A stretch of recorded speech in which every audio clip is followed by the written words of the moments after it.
যি হিতাধিকাৰী আঁচনি প্ৰৱৰ্তন কৰিছে ইয়াৰ পৰিপ্ৰেক্ষিতত মহিলাসকল বিজেপি আৰু ইয়াৰ মিত্ৰজোঁটৰ প্ৰতি আকৰ্ষিত হৈছে নৱপ্ৰজন্মৰ জুবিন গাৰ্গৰ ন্যায় প্ৰাপ্তিৰ এই বিষয়টোক লৈ পেলাই তেওঁলোক খুবেই জাগৰুক আৰু সেয়ে তেওঁলোকে এই বিষয়টোক লৈ পেলাই তেওঁলোকে বিৰোধী পক্ষক সমৰ্থন কৰা দেখা পোৱা গৈছে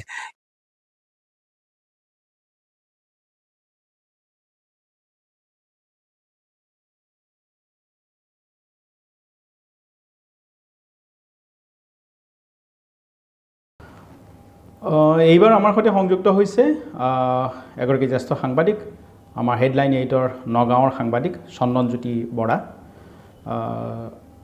চন্দন আপোনাক আমাৰ অনুষ্ঠানলৈ আদৰণি জনাইছোঁ চন্দনৰ পৰা মই জানিবলৈ বিচাৰিম আমাৰ মধ্য অসমৰ তিনিখন জিলা নগাঁও মৰিগাঁও আৰু হোজাইৰ যি নিৰ্বাচনী পৰিৱেশ চন্দনে দীৰ্ঘদিন ধৰি এই অঞ্চলত সাংবাদিকতা কৰি আহিছে গতিকে চন্দনে এবাৰ কি দেখিলে তেওঁৰ পৰ্যালোচনা কেনেকুৱা পূৰ্বানুমান কেনেকুৱা সেই সম্পৰ্কে আমি জানিবলৈ বিচাৰিম আৰু লগতে মই আমাৰ পাহাৰীয়া যি তিনিখন জিলা পশ্চিম কাৰ্বি আংলং আৰু ডিমা হাছাও এই তিনিখন জিলাৰো নিৰ্বাচনী পৰিৱেশ সম্পৰ্কে চন্দনৰ পৰা জানিবলৈ বিচাৰিম ধন্যবাদ প্ৰাঞ্জিত দা সদ্য অনুষ্ঠিত বিধানসভা নিৰ্বাচনৰ ভোট গ্ৰহণৰ দিনা বা ইয়াৰ প্ৰাক মুহূৰ্তত আমি মধ্য অসমৰ বিভিন্ন সমষ্টি আমি যেতিয়া ঘূৰিছিলোঁ তেতিয়া আমি প্ৰত্যক্ষ কৰিছিলোঁ দুটা বিশেষ বিষয়ে এবাৰ নিৰ্বাচনত ক্ৰিয়া কৰিছে এটা বিষয়ে বিজেপি আৰু ইয়াৰ মিত্ৰজোঁটক সহায় কৰিছে আৰু আনটো বিষয়ে তেওঁলোকক ক্ষতিগ্ৰস্ত কৰিছে বিজেপি আৰু মিত্ৰজোঁটক সহায় কৰা বিষয়টো হৈছে তেওঁলোকে ব্যাপক হাৰত যি হিতাধিকাৰী আঁচনি প্ৰৱৰ্তন কৰিছে ইয়াৰ পৰিপ্ৰেক্ষিতত মহিলাসকল বিজেপি আৰু ইয়াৰ মিত্ৰজোঁটৰ প্ৰতি আকৰ্ষিত হৈছে অন্যহাতে জুবিন গাৰ্গৰ ন্যায় প্ৰাপ্তিৰ দিশটোৱে বিৰোধী পক্ষক সহায় কৰিছে বিজেপি আৰু ইয়াৰ মিত্ৰজোঁটক এই দিশটোৱে ক্ষতিগ্ৰস্ত কৰিছে বিশেষকৈ নৱপ্ৰজন্মৰ জুবিন গাৰ্গৰ ন্যায় প্ৰাপ্তিৰ এই বিষয়টোক লৈ পেলাই তেওঁলোক খুবেই জাগৰুক আৰু সেয়ে তেওঁলোকে এই বিষয়টোক লৈ পেলাই তেওঁলোকে বিৰোধী পক্ষক সমৰ্থন কৰা দেখা পোৱা গৈছে এতিয়া আমি যদি মধ্য অসমৰ কথা ক'বলৈ যাওঁ তেতিয়াহ'লে মধ্য অসমত 18টা বিধানসভা সমষ্টি আছে মধ্য অসমৰ 6খন জিলাত 18টা বিধানসভা সমষ্টি আছে তাৰ ভিতৰত সৰ্বাধিক বিধানসভা সমষ্টি আছে নগাঁও জিলাত 7টা বিধানসভা সমষ্টি আছে আৰু নগাঁও জিলাৰ কথা যদি আমি ক'বলৈ যাওঁ তেতিয়াহ'লে প্ৰথমে আমি নগাঁও বটদ্ৰৱা বিধানসভা সমষ্টিৰ কথা ক'বই লাগিব নগাঁও বটদ্ৰৱা বিধানসভা সমষ্টিত বিজেপি প্ৰাৰ্থী ৰূপক শৰ্মাৰ বিজয় নিশ্চিত এইভাবেই নিশ্চিত যে তেওঁ বিগত সময়ছোৱাত নগাঁও বটদ্ৰৱা বিধানসভা সমষ্টিৰ যথেষ্ট উন্নয়নমূলক কাম কাজ কৰিছে জনসংযোগ আছে ইয়াৰ বিপৰীতে ডাক্তৰ দুৰ্লভ চমুৱা কংগ্ৰেছৰ পৰা যিজনক প্ৰাৰ্থিত্ব প্ৰদান কৰা হৈছিল ডাক্তৰ দুৰ্লভ চমুৱাই 2016 চনৰ বিধানসভা নিৰ্বাচনত ৰূপক শৰ্মাৰ লগত পৰাজয় বৰণ কৰিছিল 2021 চনৰ বিধানসভা নিৰ্বাচনত তেওঁ প্ৰাৰ্থিত্বৰ পৰা বঞ্চিত হৈছিল আৰু প্ৰাৰ্থিত্বৰ পৰা বঞ্চিত হোৱাৰ পিছত তেওঁ পৰৱৰ্তী সময়ত 2021 চনৰ পৰা 2026 চনলৈকে প্ৰাৰ্থিত্ব লাভ কৰাৰ প্ৰাক মুহূৰ্তলৈকে তেওঁৰ ৰাজনৈতিক ক্ষেত্ৰখনত কিছু পৰিমাণে নিষ্ক্ৰিয় হৈ থাকে যাৰ ফলত তেওঁৰ জনসংযোগ হেৰুৱায় জনতাৰ লগত যি সম্পৰ্ক সেই সম্পৰ্ক কমি আহে ই তেওঁক ক্ষতিগ্ৰস্ত কৰে আৰু ইয়াৰ বিপৰীতে এই বিষয়টোৱে বিধায়ক তথা বিজেপি প্ৰাৰ্থী ৰূপক শৰ্মাক লাভান্বিত কৰে সেই নগাঁও বটদ্ৰৱা বিধানসভা সমষ্টিত আমি ৰূপক শৰ্মা বিজয় হ'ব বুলি আমি নিশ্চিত বুলি আমি একাষাৰে ক'ব পাৰোঁ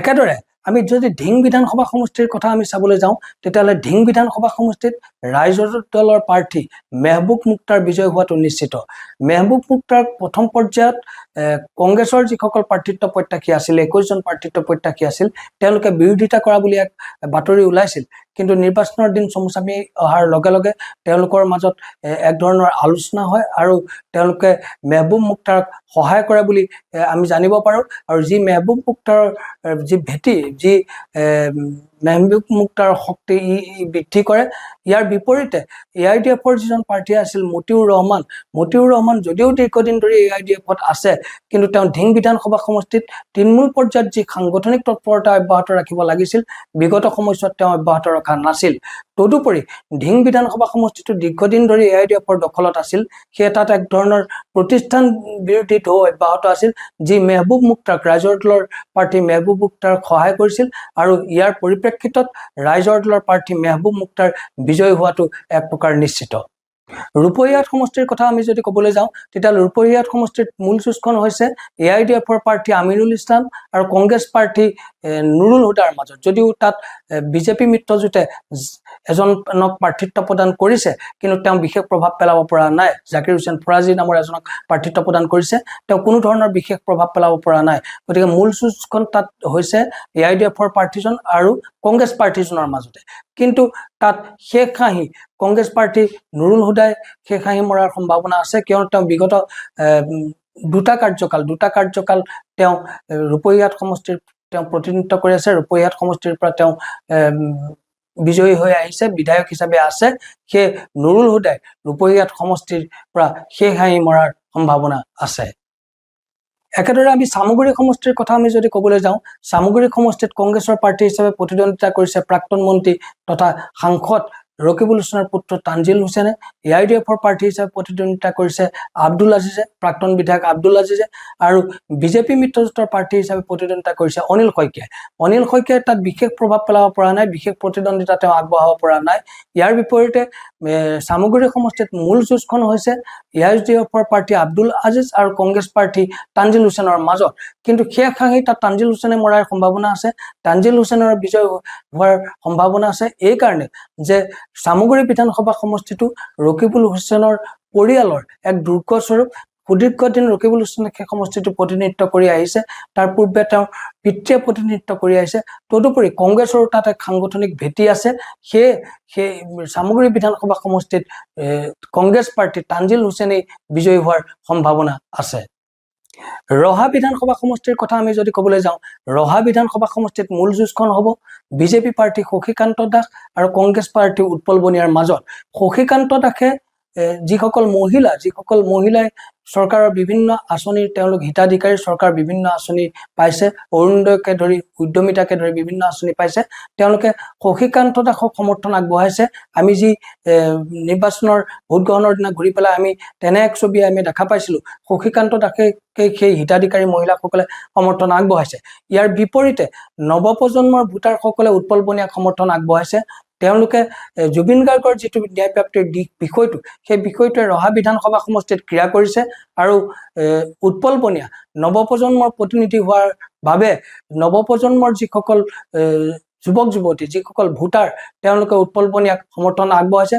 গতিকে সমষ্টিটোত দুইজন প্ৰাৰ্থীৰ মাজতে তীব্ৰ প্ৰত্যাহ্বান, তীব্ৰ প্ৰতিদ্বন্দ্বিতা হৈছে, আৰু সমষ্টিটোত যিহেতু ধৰ্মীয় সংখ্যালঘু ভোটাৰ আছে, সেই উৎপল বনিয়াৰ সপক্ষত বিশেষ শক্তি বৃদ্ধি থকা বুলি আমাৰ এটা ধাৰণা হৈছে। আমি ঘূৰোতে উৎপল বনিয়াৰ পিনে যি পাল্লা, আমি পাল্লা বুলি ক'ব পাৰোঁ, সেই পাল্লা গধুৰ বুলি আমি ক'ব পাৰোঁ। তথাপিতো শেষ হাঁহি কোনে মাৰে এতিয়াও আমি নিশ্চিত নহয়। যোনে বিজয়ী হয়, কম ভোটৰ ব্যৱধানত ৰহা বিধানসভা সমষ্টিত বিজয়ী হ'ব। হয়, আপুনি ঠিকেই কৈছে, সমগ্ৰ অসমবাসীৰ দৃষ্টি নিবদ্ধ হৈ আছে নগাঁও জিলাৰ দুটা বিশেষ বিধানসভা সমষ্টিৰ ওপৰত। এটা হৈছে কলিয়াবৰ বিধানসভা সমষ্টি, আনটো হৈছে বহমপুৰ বিধানসভা সমষ্টি। দুইটা বিধানসভা সমষ্টিয়ে অসম গণ পৰিষদ দলৰ দুৰ্গ আছিল। কলিয়াবৰ বিধানসভা সমষ্টিটো প্ৰতিনিধিত্ব কৰি আছে মন্ত্ৰী কেশৱ মহন্তই, একেদৰে বহমপুৰ বিধানসভা সমষ্টিটো প্ৰতিনিধিত্ব কৰি আছে বিজেপিৰ জিতু গোস্বামী। কিন্তু দুইটা সমষ্টিয়ে অগপৰ দখলত আছিল। 1985 চনৰ পৰা কলিয়াবৰ বিধানসভা সমষ্টিটো মাত্ৰ এবাৰ কংগ্ৰেছৰ দখললৈ গৈছিল।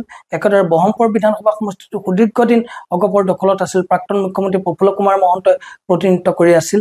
2021 চনৰ বিধানসভা নিৰ্বাচনৰ প্ৰাক মুহূৰ্তত তেওঁ শাৰীৰিক অসুস্থতাৰ হেতু বিজেপিক এই সমষ্টিটো মিত্ৰতাৰ বাবে বিজেপিৰ হাতত অৰ্পণ কৰে, আৰু বিজেপি মিত্ৰজোঁটৰ প্ৰাৰ্থী জিতু গোস্বামীয়ে 2021 চনৰ বিধানসভা নিৰ্বাচনত বিজয়ী হয়, তেওঁ বিধায়ক হয়। শেহতীয়াকৈ এই 2026 চনৰ জানুৱাৰী মাহত বহমপুৰ বিধানসভা সমষ্টিটো অগপক লাগে বুলি নগাঁও জিলা অগপৰ সভাপতি তথা মন্ত্ৰী কেশৱ মহন্তৰ ভাতৃ মণিমাধৱ মহন্তই তীব্ৰ দাবী উত্থাপন কৰিছিল। নগাঁও জিলা অগপই দাবী উত্থাপন কৰিছিল। সেই বিজেপিয়ে কেশৱ মহন্তক চাপত ৰাখিবৰ বাবে এক বিশেষ কৌশল অৱলম্বন কৰা দেখা যায়, বিশেষ কৌশল অৱলম্বন কৰে। মণিমাধৱ মহন্তৰ অতিকৈ ঘনিষ্ঠ এজন ব্যক্তি, যিজন ছাত্ৰ সন্থাটো আছিল, সদৌ অসম ছাত্ৰ সন্থাটো আছিল, পৰৱৰ্তী সময়ত তেওঁ অসম গণ পৰিষদতো যোগদান কৰিছিল, মুন্না শৰ্মা। সেই মুন্না শৰ্মাক তেওঁলোকে বিভিন্ন প্ৰকাৰ প্ৰলোভন দি বা বিভিন্ন ধৰণে বুজনি দি মুন্না শৰ্মাক বিজেপিত যোগদান কৰোৱায়, আৰু মুন্না শৰ্মাই বিজেপিক যোগদান কৰাৰ পিছতেই নিৰ্বাচনলৈ এটা মাহ বাকী থকা অৱস্থাত কলিয়াবৰ বিধানসভা সমষ্টিৰ প্ৰাৰ্থী হিচাপে, বিজেপি প্ৰাৰ্থী হিচাপে জিতেন্দ্ৰজিৎ গৌৰৰ নামটো ঘোষণা কৰে। জিতেন্দ্ৰজিৎ গৌৰ পঞ্চায়ত নিৰ্বাচনত বিগত পঞ্চায়ত নিৰ্বাচনত দাৰবাগৰি পঞ্চায়তৰ পৰা তেওঁ বিজেপি প্ৰাৰ্থী হিচাপে প্ৰতিদ্বন্দ্বিতা কৰিছিল, কিন্তু তেওঁ বিনা প্ৰতিদ্বন্দ্বিতাৰে তেওঁ বিজয়ী হৈছিল। জিতেন্দ্ৰজিৎ গড়ৰ নামটো তেওঁ উত্থাপন কৰে আৰু সেই সময়ৰ পৰা জিতেন্দ্ৰজিৎ গড়ে তাত এক নিৰ্বাচনী তৎপৰতা, নিৰ্বাচনী কুচকাৱাজ চলাই থকা পৰিলক্ষিত হয়। মনোনয়ন পত্ৰ দাখিলৰ এটা দিন পূৰ্বে জিতেন্দ্ৰজিৎ গড়ে তাত প্ৰায় 10,000 লোকক সমবেত কৰিছিল। সেই 10,000 লোক আছিল বিজেপিৰ কৰ্মী বা বিজেপিৰ সমৰ্থক। তেওঁলোকে বিজেপিৰ পতাকা লৈ তাত সমবেত হৈছিল আৰু তেওঁ কৈছিল যে তেওঁ যদি বিজেপিৰ পৰা প্ৰাৰ্থিত্ব লাভ নকৰে, তেওঁ যিহেতু বিজেপিৰ পৰা প্ৰাৰ্থিত্ব লাভ নকৰে, গতিকে তেওঁ নিৰ্দলীয় হিচাপে প্ৰতিদ্বন্দ্বিতা কৰিব। আৰু তাৎপৰ্যপূৰ্ণ দিশটো যে সেই সভাখনত জিতেন্দ্ৰজিৎ গড়ে মন্ত্ৰী কেশৱ মহন্ত আৰু তেওঁৰ ভাতৃসকলক সমালোচনা কৰাৰ বিপৰীতে মুখ্যমন্ত্ৰী ডক্টৰ হিমন্ত বিশ্ব শৰ্মা, প্ৰধানমন্ত্ৰী নৰেন্দ্ৰ মোদী আৰু দুই বিধায়ক ডিপ্লৰঞ্জন শৰ্মা আৰু জিতু গোস্বামীক তেওঁ প্ৰশংসাৰে উপচাই পেলাই প্ৰশংসা কৰিছিল। এতিয়া তাৰ পৰৱৰ্তী সময়ত মনোনয়ন পত্ৰ দাখিলকে ধৰি তাৰ পৰৱৰ্তী সময়ত মুখ্যমন্ত্ৰী ডক্টৰ হিমন্ত বিশ্ব শৰ্মাই কলিয়াবৰ বিধানসভা সমষ্টিত কেশৱ মহন্তৰ হৈ নিৰ্বাচনী প্ৰচাৰ চলাই তেওঁ বিজেপি প্ৰাৰ্থী কৰ্মীসকলক কেশৱ মহন্তক সমৰ্থন কৰিবলৈ আহ্বান জনায়। কিন্তু দেখা পোৱা যায়, তৎসত্ত্বেও দেখা পোৱা যায় যে বিজেপিৰ এটা শক্তিশালী চক্ৰই, বিজেপিৰ এটা শক্তিশালী গোটে জিতেন্দ্ৰজিৎ গড়ক ভিতৰুৱাকৈ সমৰ্থন আগবঢ়াই আহিছে। কিয়নো আমি যেতিয়া নিৰ্বাচনৰ ভোট গ্ৰহণৰ দিনা বা তাৰ প্ৰাক মুহূৰ্তত আমি সমষ্টিটোত যেতিয়া আমি ঘূৰিছিলোঁ, তেতিয়া আমি দেখিছিলোঁ যে জিতেন্দ্ৰজিৎ গড়ৰ যিসমূহ কাৰ্যালয়, সেই কাৰ্যালয়সমূহ বিজেপিৰ কাৰ্যালয়ৰ লগত সাদৃশ্য থকা হিচাপে নিৰ্মাণ কৰা হৈছে। কিন্তু ইয়াত এই ক্ষেত্ৰত কোনো ধৰণৰ অভিযোগ বা কোনো ধৰণৰ বিৰোধিতা কৰা নাই বিজেপিৰ কৰ্তৃপক্ষই।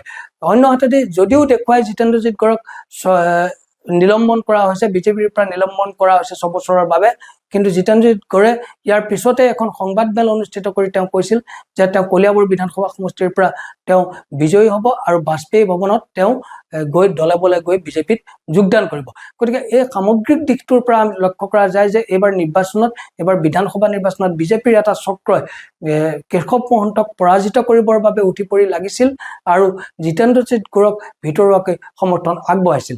আমি নিৰ্বাচনৰ যি ভোট গ্ৰহণৰ দিনা আমি সেই সমষ্টিটোত ঘূৰি আমি দেখা পাইছিলোঁ যি চাহ জনগোষ্ঠীয় অঞ্চল বা বঙালী অধ্যুষিত অঞ্চল, সেই অধ্যুষিত অঞ্চলত কেশৱ মহন্ততকৈ জিতেন্দ্ৰজিৎ গড়ে অধিক ভোট লাভ কৰিছিল। ইয়াৰ বিপৰীতে খিলঞ্জীয়া অসমীয়া লোক থকা অঞ্চলসমূহত বা মুছলমান লোক থকা অঞ্চলসমূহত গৰীয়া মুছলমানেই কওক বা ধৰ্মীয় সংখ্যালঘু মুছলমানেই কওক, সেই মুছলমান লোক থকা অঞ্চলসমূহত কেশৱ মহন্তই ভোট লাভ কৰিছিল।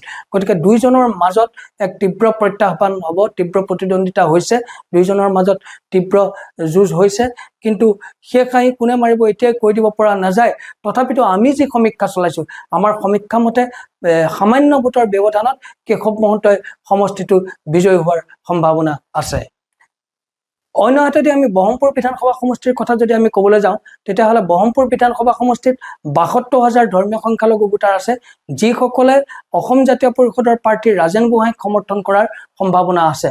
অন্যহাতেদি ব্ৰহ্মপুৰ বিধানসভা সমষ্টিত জিতু গোস্বামীৰ বিৰুদ্ধে বিজেপি প্ৰাৰ্থী বা বিধায়ক জিতু গোস্বামীৰ বিৰুদ্ধে এক প্ৰতিষ্ঠান বিৰোধী ঢৌ তাত অব্যাহত আছে। আৰু তদুপৰি যিহেতু আমি পূৰ্বতে উল্লেখ কৰিছোৱেই যে অগপৰ নগাঁও জিলা সমিতিৰ সভাপতি তথা কেশৱ মহন্তৰ ভাতৃ মণিমাধৱ মহন্তই সমষ্টিটো তেওঁলোকে বিচাৰিছিল, তেওঁলোকে দাবী উত্থাপন কৰিছিল, কিন্তু তেওঁলোকে সমষ্টিটো লাভ নকৰিলে। যাৰ পৰিপ্ৰেক্ষিতত সমষ্টিটোৰ অগপৰ এটা শক্তিশালী গোটে জিতু গোস্বামীক বিৰোধিতা কৰিছে, যিটো আমি প্ৰত্যক্ষ কৰিছিলোঁ। তেওঁলোকে সমষ্টিটোত কোনো ধৰণৰ নিৰ্বাচনী তৎপৰতা অব্যাহত ৰখা নাই, তেওঁলোকে কোনো সভা সমিতিত অংশগ্ৰহণ কৰা নাই। ইয়াৰ বিপৰীতে সেই শক্তিশালী গোটটোৱে কলিয়াবৰ বিধানসভা সমষ্টিত কেশৱ মহন্তৰ হৈহে প্ৰচাৰ চলোৱা দেখা পোৱা গৈছে আৰু ই জিতু গোস্বামীক ক্ষতি সাধন কৰিছে। কিন্তু তথাপিতো আমি দেখিছিলোঁ যে ৰাজেন গোহাঁয়ে যি আগ্ৰাসী প্ৰচাৰ চলাব লাগিছিল, সেই প্ৰচাৰ চলাব নোৱাৰিলে, যাৰ পৰিপ্ৰেক্ষিতত সমষ্টিটোত যদিও তেওঁ যথেষ্ট পৰিমাণৰ ভোট লাভ কৰিব, সেই পৰ্যায়ত কম ভোটৰ ব্যৱধানত হ'লেও জিতু গোস্বামীয়ে বিজয়ী হোৱাৰ সম্ভাৱনা আছে। জিতু গোস্বামীৰ সপক্ষে বিভিন্ন আঁচনি লাভ কৰা মহিলাসকলে জিতু গোস্বামীৰ সপক্ষে ভোটদান কৰিছে, সেই জিতু গোস্বামীয়ে তাত শেষ হাঁহি মৰাৰ সম্ভাৱনা আছে। আমি মৰিগাঁও জিলাৰ কথা ক'বলৈ যদি যাওঁ, মৰিগাঁও জিলাৰ জাগিৰোড বিধানসভা সমষ্টিত বিজেপি প্ৰাৰ্থী মন্ত্ৰী পীযুষ হাজৰিকা বিজয়ী হোৱাটো এক প্ৰকাৰ নিশ্চিত, কাৰণ বিৰোধী মিত্ৰজোঁটৰ যিজন প্ৰাৰ্থী তেওঁ বিশেষ কোনো প্ৰত্যাহ্বান আগবঢ়াব নোৱাৰিলে। গতিকে সমষ্টিটোত 100% নিশ্চিত মন্ত্ৰী পীযুষ হাজৰিকা বিজয়ী হ'ব। একেদৰে মৰিগাঁও বিধানসভা সমষ্টিটো ৰমাকান্ত দেউৰীয়ে বিজয়ী হোৱাৰ সম্ভাৱনা আছে, সম্পূৰ্ণ সম্ভাৱনা আছে, কাৰণ তাত অসম জাতীয় পৰিষদৰ প্ৰাৰ্থীজনেও বিশেষ প্ৰত্যাহ্বান আগবঢ়াব নোৱাৰিলে, গতিকে ৰমাকান্ত দেউৰীয়ে সমষ্টিটোত বিজয়ী হোৱাৰ সম্ভাৱনা আছে। অন্যহাতেদি লাহৰীঘাট বিধানসভা সমষ্টিৰ কথা আমি যদি ক'বলৈ যাওঁ, লাহৰীঘাট বিধানসভা সমষ্টিত কংগ্ৰেছ প্ৰাৰ্থী আসিফ নাজাৰে বিজয়ী হোৱাৰ সম্ভাৱনা আছে। হোজাই জিলাৰ কথা যদি আমি ক'বলৈ যাওঁ, তেতিয়াহ'লে হোজাই জিলাত 3টা বিধানসভা সমষ্টি আছে। এটা হৈছে লামডিং, এটা হৈছে হোজাই, আনটো হৈছে বিনাকান্দি। লামডিং বিধানসভা সমষ্টিৰ মূল যুঁজখন হৈছে বিজেপি প্ৰাৰ্থী শিবু মিশ্ৰ আৰু কংগ্ৰেছ প্ৰাৰ্থী স্বপন কোঁৱৰৰ মাজত। আমি তাত প্ৰত্যক্ষ কৰিছিলোঁ যে লামডিঙৰ যিসকল বঙালী ভোটাৰ, সেই বঙালী ভোটাৰসকলে বিজেপি প্ৰাৰ্থী বিধায়ক শিবু মিশ্ৰক ভোটদান কৰিছে অধিক হাৰত, আৰু ইয়াৰ বিপৰীতে কাকিকে ধৰি যি অসমীয়া লোকৰ বসতি প্ৰধান অঞ্চলসমূহত, সেই অঞ্চলসমূহত শিবু মিশ্ৰৰ তুলনাত স্বপন কোঁৱৰে অধিক ভোট লাভ কৰিছে। গতিকে দুয়োজনৰ মাজতে তীব্ৰ প্ৰতিদ্বন্দ্বিতা হৈছে। ইয়াৰ বিপৰীতে লামডিঙত যিসকল শিক্ষিত বঙালী ভোটাৰ, সেই শিক্ষিত বঙালী ভোটাৰসকল শিবু মিশ্ৰৰ প্ৰতি অসন্তুষ্ট। তেওঁৰ ভাতৃৰ কেতবোৰ কাম কাজক লৈ, বিতৰ্কিত কাম কাজক লৈ তেওঁলোক অসন্তুষ্ট। তেওঁলোকেও শিবু মিশ্ৰক ভিতৰুৱাকৈ তেওঁলোকে বিৰোধিতা কৰিছে। গতিকে শিবু মিশ্ৰ আৰু স্বপন কোঁৱৰৰ মাজতে তীব্ৰ প্ৰতিদ্বন্দ্বিতা তাত হৈছে। সেইখাই কোনে মাৰিব এতিয়াও কৈ দিব পৰা নাই। কম ভোটৰ ব্যৱধানত কোনোবা এজন তাত বিজয়ী হ'ব। আমি এতিয়াও স্পষ্টকৈ শিবু মিশ্ৰই বিজয়ী হ'ব বা স্বপন কোঁৱৰে বিজয়ী হ'ব বুলি আমি তাত কৈ দিব নোৱাৰোঁ। অন্যহাতেদি হোজাই বিধানসভা সমষ্টিত আমি স্পষ্টভাৱে কৈ দিব পাৰোঁ যে সেই হোজাই বিধানসভা সমষ্টিত বিজেপি প্ৰাৰ্থী শিলাদিত্যদেৱ বিজয়ী হ'ব, কাৰণ তাত কংগ্ৰেছ প্ৰাৰ্থী জিলি চৌধুৰীয়ে বিশেষ প্ৰত্যাহ্বান আগবঢ়াব নোৱাৰিলে। প্ৰাক্তন বিধায়ক শিলাদিত্যদেৱৰ তাত এক শক্তিশালী ভেটি আছে, যিহেতু তেওঁ পূৰ্বতে সেই সমষ্টিটোকে প্ৰতিনিধিত্ব কৰিছিল। গতিকে তেওঁৰ এক শক্তিশালী ভেটি আছে। গতিকে শিলাদিত্যদেৱে তাত বিজয়ী হোৱাটো প্ৰায় এক প্ৰকাৰ খাটাং। অন্যহাতেদি বিনাকান্দি সমষ্টিত যদিও 12জন প্ৰাৰ্থী আছে, সমষ্টিটোত মূল যুঁজ বদৰুদ্দিন আজমল আৰু অসম জাতীয় পৰিষদৰ প্ৰাৰ্থী ৰেজাউল কৰিম চৰকাৰৰ মাজতে হ'ব। এআইডিউৰ প্ৰাৰ্থী বদৰুদ্দিন আজমল ৰেজাউল কৰিম চৰকাৰৰ তুলনাত অধিক শক্তিশালী যেন আমাৰ অনুভৱ হ'ল, কাৰণ দুয়োজনৰ মাজত যদিও তীব্ৰ প্ৰতিদ্বন্দ্বিতা হৈছে, দুয়োজনৰ মাজত যদিও তীব্ৰ যুঁজ হৈছে, সেই বদৰুদ্দিন আজমলে মাৰিব বুলি আমাৰ এক ধাৰণা হৈছে। অৱশ্যে ৰেজাউল কৰিম চৰকাৰৰ তাত এক শক্তিশালী ভেটি আছে, কিন্তু এআইডিএফৰ সেই সমষ্টিটোত এআইডিএফৰ অসম জাতীয় পৰিষদৰ তুলনাত এআইডিএফৰ এক শক্তিশালী ভেটি আছে। আৰু অন্যহাতেদি অসম জাতীয় পৰিষদক প্ৰাৰ্থিত্ব প্ৰদান কৰাৰ পৰিপ্ৰেক্ষিতত তাত কংগ্ৰেছৰ যিসকল প্ৰাৰ্থিত্ব প্ৰত্যাশী আছিল, কংগ্ৰেছৰ যিসকল সমৰ্থক আছিল, সেই সমৰ্থকসকলে ভিতৰুৱাকৈ বিৰোধিতা কৰিছে, বদৰুদ্দিন আজমলক সহায় কৰিছে। সেয়ে বিনাকান্দি সমষ্টিত বদৰুদ্দিন আজমল বিজয়ী হোৱাৰ সম্ভাৱনা আছে। পাহাৰীয়া জিলা 3খনত 5টা বিধানসভা সমষ্টি আছে। তাৰ ভিতৰত বোকাজান বিধানসভা সমষ্টিত বিজেপিয়ে সূৰ্য ৰংফাৰক প্ৰাৰ্থিত্ব প্ৰদান কৰিছে, সূৰ্য ৰংফাৰে তাত প্ৰাৰ্থিত্ব লাভ কৰিছে। আৰু ভাৰতীয় জাতীয় কংগ্ৰেছৰ প্ৰাৰ্থী হিচাপে ৰতনিংটিয়ে প্ৰতিদ্বন্দ্বিতা আগবঢ়াইছে। দুয়োজনৰ মাজত তীব্ৰ প্ৰতিদ্বন্দ্বিতা হৈছে। কিন্তু তাত স্থানীয় যিটো সংগঠন APHLC ৰতনিংটিক সমৰ্থন আগবঢ়োৱাৰ পৰিপ্ৰেক্ষিতত ৰতনিংটিৰ শক্তি বৃদ্ধি পাইছে। আৰু আমি ঘূৰি পেলাই তাত যিটো দেখিছিলোঁ, যদিও দুয়োজনৰ মাজত তীব্ৰ প্ৰতিদ্বন্দ্বিতা হৈছে, সেইখাহি ৰতনিংটিয়ে মৰাৰ সম্ভাৱনা আছে।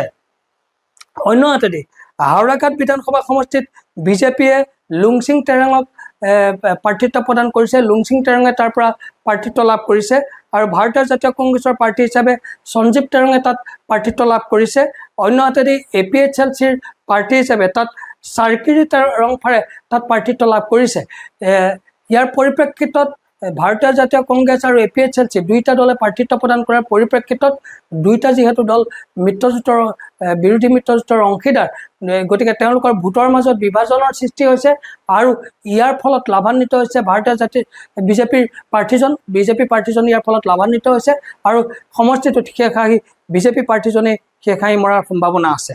অন্যহাতেদি ডিফু বিধানসভা সমষ্টিৰ মূল যুঁজখন, যিখন পোনপটীয়া যুঁজ, বিজেপি প্ৰাৰ্থী নিশ্চয় তেৰংপি আৰু APHLCৰ প্ৰাৰ্থী জন ইংতি কাঠাৰৰ মাজতে হোৱাৰ সম্ভাৱনা আছে।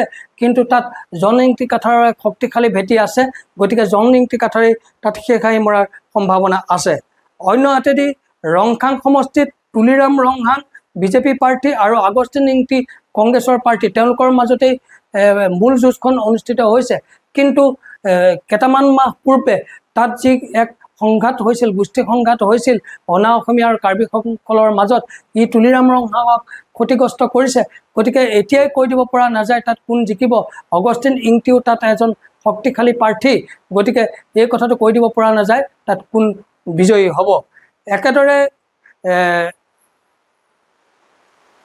আমৰি সমষ্টিত বিজেপি প্ৰাৰ্থী হাবে তেৰণ আৰু APHLC প্ৰাৰ্থী বিক্ৰম হানচাৰ মাজতে মূল যুঁজখন হৈছে। গতিকে তেওঁলোকৰ মাজৰে কোনোবা এজন খুব কম ভোটৰ ব্যৱধানত বিজয়ী হ'ব। অন্যহাতে হাফলং সমষ্টিত তিনিওজনে যোগ্য প্ৰাৰ্থী, বিজেপি প্ৰাৰ্থী হিচাপে ৰূপালী লাংথাচা আৰু NPP প্ৰাৰ্থী হিচাপে ডেনিয়েল লাংথাচা আৰু কংগ্ৰেছৰ প্ৰাৰ্থী হিচাপে প্ৰাক্তন মন্ত্ৰী নন্দিতা গাৰুচাই প্ৰতিদ্বন্দ্বিতা কৰিছে। ৰূপালী লাংথাচা তেওঁ নৱপ্ৰজন্মক প্ৰতিনিধিত্ব কৰে আৰু ডেনিয়েল লাংথাচা তেওঁ বিভিন্ন সামাজিক বিষয়ক লৈ পাহাৰীয়া জিলাখনৰ বিভিন্ন সামাজিক বিষয়ক লৈ তেওঁ সততে সৰব। তেওঁ ফেচবুক লাইভৰ জৰিয়তে বিভিন্ন বিষয়ক ৰাইজৰ দৃষ্টিগোচৰ কৰে। চৰকাৰৰ বিভিন্ন অন্যায় অবিচাৰৰ বিৰুদ্ধে তেওঁ মাত মাতি আহিছে। গতিকে তেওঁৰো এক শক্তিশালী স্থিতি আছে। ত্ৰিকোণীয়া যুঁজ এখন তাত হৈছে। গতিকে শেষাই কোনে মাৰিব ক'ব পৰা নাযায়। তথাপিতো মূল যুঁজখন ৰূপালী লাংথাচা আৰু নন্দিতা গাৰুচাৰ মাজতে হোৱাৰ সম্ভাৱনা আছে। তেওঁলোক দুজনৰ মাজতে কোনোবা এজনে কম ভোটৰ ব্যৱধানত বিজয়ী হ'ব বুলি আমি ক'ব পাৰোঁ। ধন্যবাদ চন্দন, আপুনি যথেষ্ট বিতংভাৱে আমাক এই আমাৰ 6খন জিলাক আপুনি সামৰি ল'লে, আমাৰ দৰ্শকসকলক বিতংভাৱে জনালে। আপোনাক ধন্যবাদ জনাইছোঁ।